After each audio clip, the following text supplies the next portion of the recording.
Hello and welcome back to the podcast, We Are Selling. My name's Lee Woodward, appearing on behalf of Realtair, the creators of Pitch, Sign and Sell. Last week we had a coach-to-coach session as Claudio came in and gave us some brilliant, in-depth conversation around lead conversion and what we offer to the marketplace. And we had a massive response to that particular program, and I was very lucky while he was on air to say, will you come back again? He joins us again. Claudio, welcome back. Oh, Lee, thanks again for having me. I really had a lot of fun in our episode that we had last week. And, just great to be sharing, with you, the time and your listeners on this amazing podcast. So I'm excited to be here again. There was a great point on the podcast 100, and you fall right into this category where John McGrath said, if you've been blessed, be a blessing. And playing it down the line is really so important. And these podcasts are so important to everyone. Although we've got 3 different countries that listen in. Everyone is going through the same thing at a different time. And it's amazing. Actually, Claudio, you and I were chatting off air that sometimes the audios find you and it's something you remember from 4 or 5 years ago, but it's evaporated out of your mind. And then that's right. Somebody else says it and you're like, wow, I remember that. And you can get back to living that principle again. Getting back to basics, absolutely. Keeping it simple, not complex, right, Lee? That's it. Now, Today, our topic is stop and think.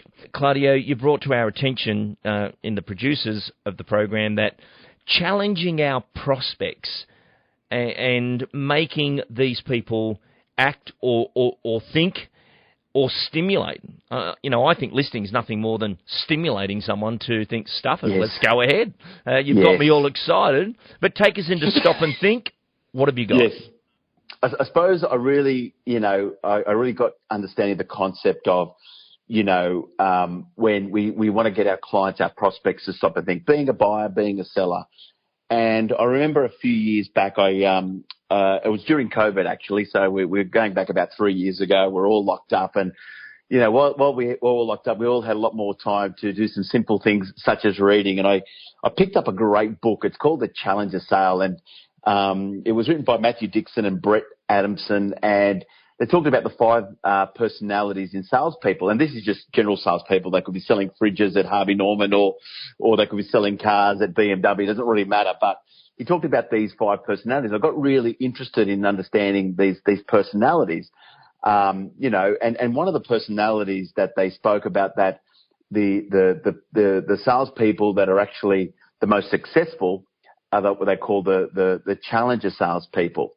And the more I started to understand this more is, how many times, here in sales, we always get people that, will be like $50,000 short between you, the offer and where your vendor is at. Or, you might be challenged around your commission, for example. Yeah. You might be challenged around, you get that phone call, right, Lee? And they say, look, I know we've got an appointment this afternoon at 4:00, but I think we've made up our mind over the weekend. And look, thank you for all your time, Claudia, but I think we're going to go with another agent.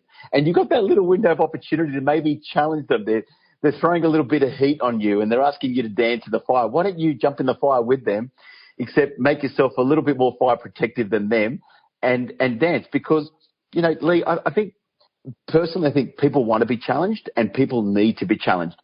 And the amount of respect that people buy from you when you challenge them, not in an arrogant or cocky way, but actually just challenge their thinking, right? They get magnetized and they gravitate towards people that are confident, that are competent, that have a level of conviction versus, I believe people get repulsed by neediness. These needy agents, they're like, is there anything else I can do for you, Lee, whatever else? And people don't get, I suppose, drawn or magnetized by the neediness. They actually get repulsed by it. So, yeah, I think, in this market as we go in 2024 now, right, Lee, I really believe if you can be that personality, the challenger salesperson, you can actually, close more deals, make more money than any of the other agents in your marketplace. But it's having a look at ways that you have done things, yeah? Lee, you were going to say, sorry? Yeah, Claudia, this is such a powerful thing to bring to our listeners' attention. And you're right, over the last 5 years, people have become very non-directional in what they're doing. They'll go into a listing presentation and say, would you like to go for sale or auction? What would you like to do? Do you want marketing or not want marketing? Because I'll do anything you ask me to do because I'm just terrified I'm going to lose it. And no one can take direction from that. Whereas if I had to go into a lounge room today and the owner said, look, mate, before you even start, we're not spending any money on marketing. Okay, and how did you arrive at that decision? What made you think that was the right way to go? Well, we're just not spending money. You guys get paid enough. You should pay for it. Look, it's completely up to you. It's your property. If it was me selling the home, there is no way I would risk in the marketplace putting it out there way below standard where the great buyers think that can't be any good. They haven't even presented it properly and losing 50 to 100,000. Not even going to be the right person to represent you because I'd rather turn you down than let you down. Going to the marketplace like we're in right now, oh, but I'm in no hurry. John, let me share with you, the longer your property's on the market, the less people expect to pay. So when you say, I'm in no hurry, John, let me help you here because you could make some big mistakes. We sell hundreds of homes every year and we see what goes right and what goes wrong. And you get one chance at this. If you get it wrong, the property's then labelled as it didn't sell, it was on the market, there's something wrong with it. And John, if you want to move on with your plans, let me give you the right guidance. But what you're thinking of doing right now is going to damage the asset. And my job's to protect the asset. And suddenly you're in this little kerfuffle. But they'll respect that you stood up and said, no, I'm not going to the market with no market. Yet some agents go, okay, well, let's just put it up there. No, that's the wrong thing to do. And especially, in our two topics here, we've come across the staging of a property. And a great little metaphor that I'd like to share with the listeners is you can say to the owners, if they were thinking that way of not styling and, putting a commitment into the property, you can say, if you were selling a car, you would empty it out, clean it up, detail it. You wouldn't drive it because the buyers are coming to see it, and you'd put it there on display because you're selling your car. People put more effort into selling their car than they do into the biggest return asset, tax-free, cash principal place of residence home. This is the grand final. But you can't run onto the grand final with your thongs on. We've got to do it properly. And people understand you're passionate about getting it right, and I think absolutely it makes them stop and think, which is today's topic. I agree. And you know what, Lee, I love how you use that analogy right there. And I think what came across as you were explaining this to the listeners is very important because I think when you're walking into, for example, a property you want listed, it's like in this you are the authority, yeah? And when you're in there, you are the authority. It's like, when I go and see my doctor, Lee, right, whatever authority I had whatever I was, as a father, as a husband, maybe as a sales agent, I lose that authority. He's the authority. Yeah, and he'll say, does it hurt here, Claudio? How long has this pain been hurting for? Where is it? Is it coming on this side of the shoulder or it's just this side of the shoulder? And you lose, including our, man who's got the most authority in Australia, Mr. Albanese, he would lose all his authority when he walks into the doctor's surgery, right? Because the doctor will be asking all the questions, yeah? And doing the diagnosis. No different from us, yeah? So true. And we are the authority when we're walking in there because this is what we do every day is sell homes and we understand the market. We're in the trenches. We're getting a pulse of the market. But most agents don't walk in there with the authority. They're walking in there to try and feel like what we're going to try and do is be their friend and build rapport. Yeah. Don't get me wrong. Build rapport. Absolutely. Build a connection. But at the end of the day, you have to take control and you have to be that authority, in the marketplace. And Claudio, we're all taught to build rapport. I think the 2024 version now is earn the rapport by being an absolute professional. They're the boss, we're the expert. Yes. And so many owners, when you go through the discovery and proof points with them and they're connecting to you, you realise this. They're screaming out for options but crying out for guidance. And Yes. you've got to navigate, and that's why I use that term.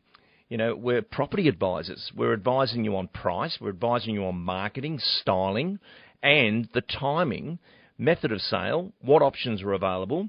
There's a lot goes on in the sale of a property, but to our listeners, you've got to stand your ground and earn that respect of Correct. someone. And I love your doctor's analogy there. Everyone who goes in the doctor, everything else that's going on doesn't mean Yes. anything. They have the authority. Correct. And I think that's the most important thing. And I think, you know, from whatever scenario you're dealing with, a buyer, a seller in this market, you know, you really want to be thinking about that. You are the authority in these situations. And sometimes, you know, Lee, like we talk about how do we get, you know, prospects to stop and think. And it may well be like, you know, for example, I always like, you know, sometimes using the old-fashioned pen and paper when I'm trying to get my message across. Yeah. Let's just say, for example, Lee, we're talking to a vendor here today. He wants $1 million. The best offer he's got $950. He's been on the market maybe now for, I don't know, just call it maybe 6-7 weeks. Who knows? And you know, the old diagram of like, you know, you've got it like I'm trying to think of the analogy we're using here of like you know, you've got it's like a seesaw. You know, the seesaw. Yep. When you know, the scales tip up and down, and you know, you almost like put on the scales there or the seesaw. One side you put like, you know, let's walk through this together, Mr. and Mrs. Seller. Let's put, you know, you've got the triangle of the seesaw in the middle, and you put there. So remind me again, why are we selling? Oh, we want to downsize. Okay, so I'll put there the word downsize in that triangle. And then, you know, I would put on the top end of the seesaw, like so let's think about like what's the reward in making this decision? And let's put on this side here, what's the risk? So it's almost like your pros and cons, you know what I mean? But it's like, and you put there the words risk and you put the word reward because they're much better words than pros and cons. Reward means everyone loves to get rewarded. It means like there's a high elation factor to get a reward versus the risk. People hate being in that risk situation. So what's the risk if we don't? So it could be another so we put here in bullet points on the right hand side where it's leaning down on the risk side. We might put like, you know, interest rates going up, buyers' borrowing capacity being reduced. You know, uncertain economy, you know, we might put a bunch of things and then what's the reward, right? We've got a cash buyer, 4-week settlement, you know, close the chapter, move on, whatever it is. You might put a whole bunch of things. You know, you might say market price is 900. We've got an offer at 950, which is above market price in your local medium house price in the area. So you might put these things on the reward side. So you've got this sort of scale or this seesaw and you're saying like, so, you know, Mr. and Mrs. Seller, I can understand it's a you know, big decision for you to make. Do we or don't we accept this offer?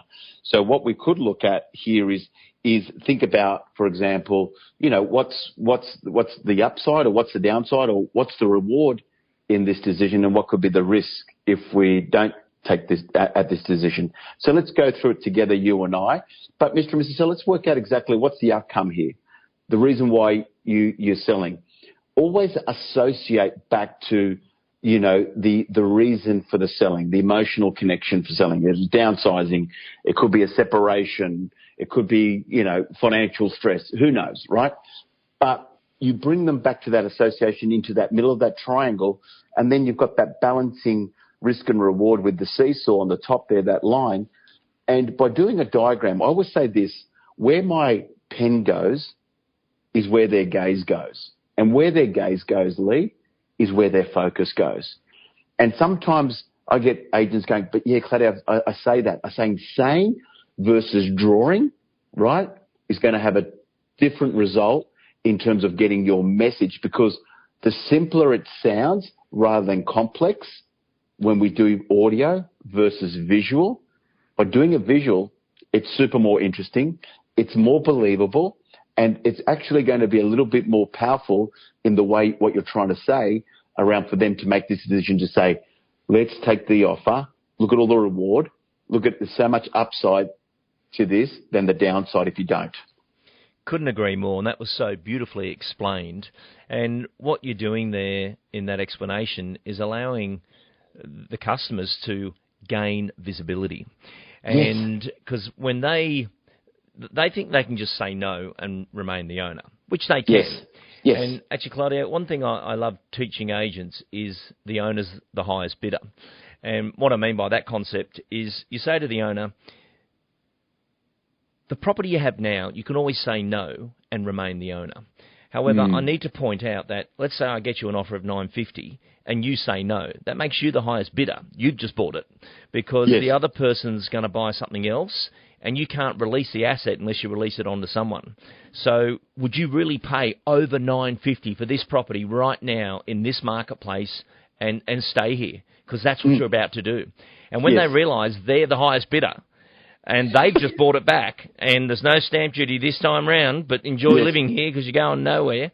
They have a different perspective on the whole thing. And that's when you were mentioning before this topic of stop and think. There's certain things you can say to people that make them think. Exactly. And with a purchaser, they'll say, Lee, we just can't go any higher. I don't think you can afford not to buy it. And they go, what do you mean? I don't think you can afford not to buy it. If you say no to this one, you're not going to get something less. You're going to be paying more for something not quite the same. So I don't think you can afford not to buy it. What is your walkaway price? What's that last figure you could put forward to secure it?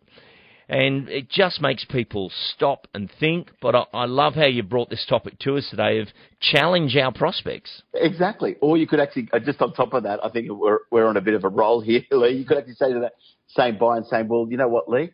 You're the buyer today. Tomorrow's another day, and it's a new day, and a new day can bring a new buyer. You're in the position to buy this today. What do you want to do? Right? And it's like you say, those little things, those little sometimes one-liners, as we used to say, right, that can actually get them to stop and think. You are the buyer today. Tomorrow's a new day, which could actually mean it's a new buyer, right? But today, you're the buyer. Yeah. What do you want to do, Lee? I love it. Yeah, another day, another buyer. So that's it. And suddenly, I love buyer management. It's one of those things that always fascinated me about the real estate space is bringing those marriages together. It's like when you would show property, you showed someone 4 or 5 properties with central locking. And that was the only way you could get things sold at certain times of my career, I can assure you, because things were hanging around a long time. But you say to the buyers... That's the game, Lee. That's the game. That's the game today. The game today is getting the vendor to move, from where they are, getting a buyer up from where they are.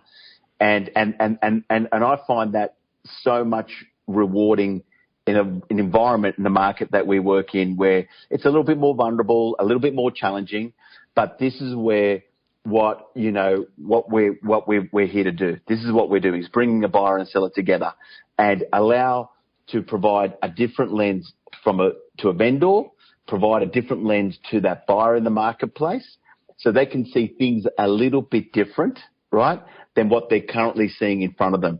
And once you're able to demonstrate and show that in a different way, like you and I have been just talking about today, right? That's where you're going to get that deal across the line between a buyer and a seller, or get that vendor down on price that needs to meet the market.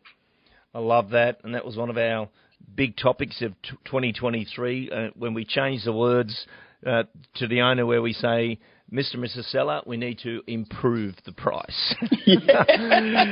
Now, Claudio, for any of our listeners that want to get hold of you and may want to do a coaching session, how do they get hold of you? Look, probably the best thing is this, because I've got my website, which is claudioencina.com. A lot of people call me Claudio with an A. It's Claudio, Claudio, Encina, ENCINA.com. It is getting redone, my website, but if I don't normally give my mobile out, Lee, but I will for today. But if they do want to reach out to me, thank you, 0419 405 329.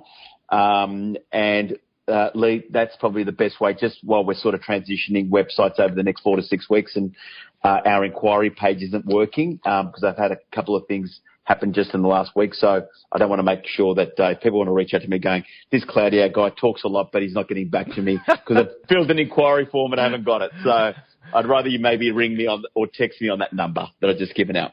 Clarity of communication, perfectly done right there. But Claudio, thank you so much for joining us, and we'd love you to join us again in the future. Lee, thanks again. I've really enjoyed being on this episode and our last episode that you had me on. Wishing you and all your listeners an amazing 2024. I think this, Lee, just on one final note, the bigger the dragon that you can slay in 2024, the more of the opportunity you've got to be the hero for your buyers and sellers in your marketplace. Claudio, thank you for joining us. Thank you.